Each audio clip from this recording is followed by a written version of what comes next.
Hi there, my name is Babatunde, and you're welcome to this course on Power BI.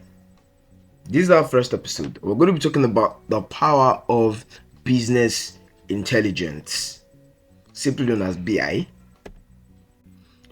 Do you know that Netflix knows what you will likely watch next? Amazon knows what you will buy next? Besides, how do they do this? Well, they use business intelligence. That's part of business intelligence because businesses would want to anticipate what customers would likely want to buy or likely want to enjoy. So what is business intelligence in its own? Well, BI is the process of transforming raw data into meaningful insights, which involves tools and techniques that help organizations make informed decisions. As a matter of fact, there are four segments in business intelligence.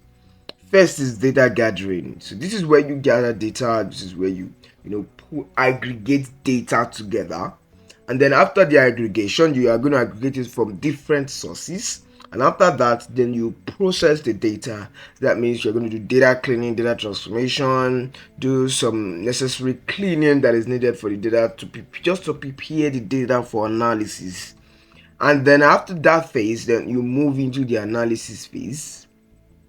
So this is where you begin to analyze the data, do some visualization, and that's where the insight come in. That's where you begin to generate insights.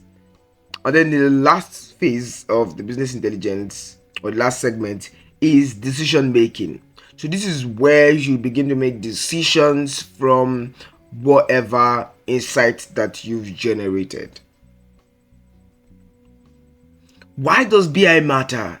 Why does it matter? Why is BI very important? Well, there are a few reasons why BI is important. First, for informed decision making. Businesses don't want to make guesses. They don't want to, just make guesses out of the blues. They want to be able to make informed guesses. Let me use that word, informed guesses, so that they can say, okay, on a probability, we are sure that on a probability of about 0.95, that this product is going to sell at this particular price. So that's informed decision, because now they're already making informed decision based on the historical data that is available.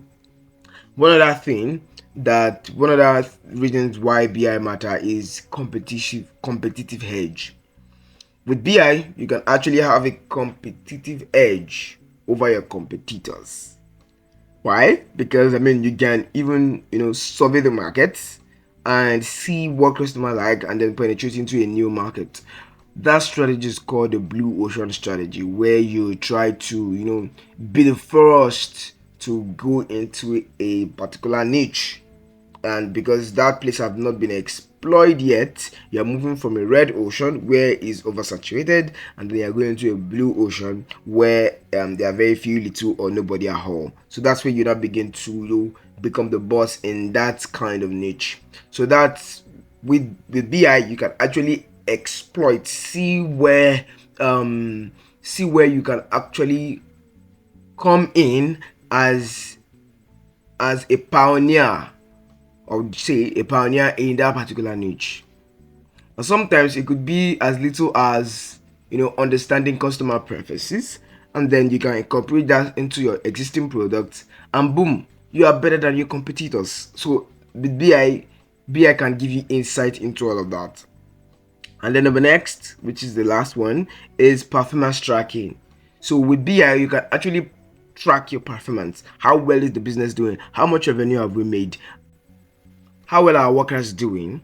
Each department, do they meet their targets? Do they not meet their target? By what percentage are they far away from their targets? So with BI, you can actually track performance at any level. Now let's talk about the real world examples of BI. First, let's talk about a retail store. Optimize stocks based on customer behavior. How do I mean? Which product is selling more? so that we can always talk that more, and which product actually accompanies a product to selling. For instance, bread and butter. Largely the sales of butter will depend on the sales of bread, because I mean bread and butter goes together. Another kind of example would be soap and toothpaste, for instance. All of them are in the same category. So maybe when somebody buys soap, they'll probably want to buy toothpaste. So that means soap and toothpaste, in there, when you're trying to arrange your product in the store, soap and toothpaste should not be far from each other.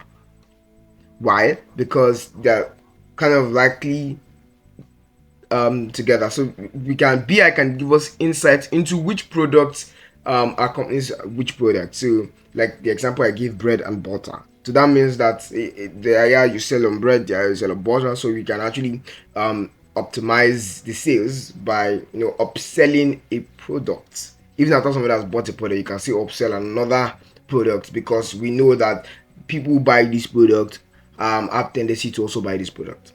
Then my next is finance. So finance can actually be used in fraud detection using transaction analysis.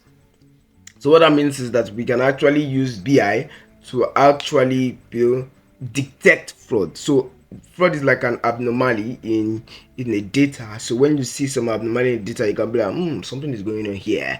Something is really going on here. Let's try to check this. So it can give you insight into fraud analysis. Let me give you an example. Say for instance, a customer usually, even if he has about 10 million in his account, he has never withdrawn more than 100,000, and then a particular day he's withdrawing 7 million out of 10 million in his account.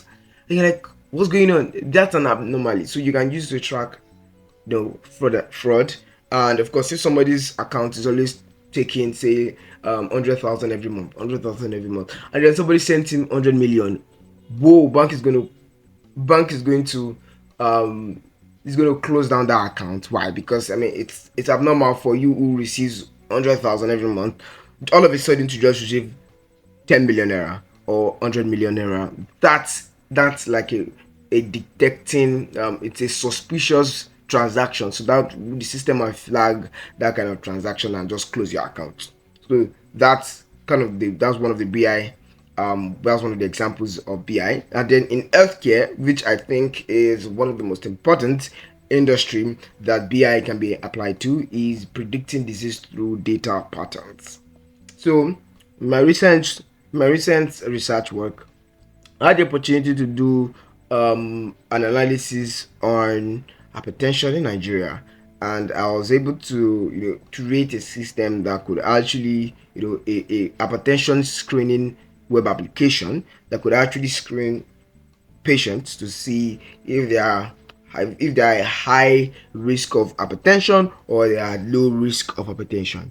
So this is an example of BI that can help in predicting disease through data patterns. Yeah, in our upcoming video, we're going to be talking about discover the Power BI ecosystem. See you there.